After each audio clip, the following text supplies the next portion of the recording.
My name is Erwin Marino, and today I'm going to show you how to use the generative fill feature in Photoshop to expand your environments in your videos. There's also a link in the description box to download the practice files to follow along. The first thing you want to do is place your video into your timeline, and as you can see, I have a vertical video in a horizontal timeline. Our goal here is to fill in the missing area.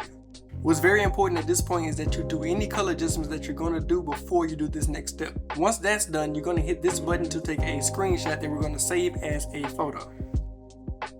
Next, you're going to open Photoshop and you're going to create a document that is the same size as your video timeline. In this case, that is 3840 by 2160. Next, you want to import that screenshot and it should look like this. Now this is where we use the generative fill feature to fill in those blank areas. What you want to do is use the select tool to highlight one of the blank areas.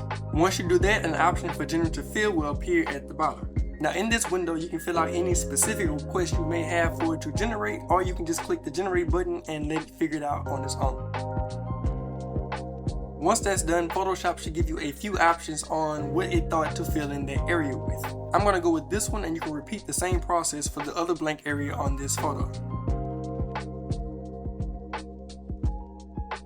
Once you're satisfied with the results, we're going to save this image and re-import it back into Premiere Pro. Now once we import it into Premiere Pro, you want to make sure that you put the photo under the video layer so that the video layer can play on top. Now you have a widescreen video even though you started with a vertical clip.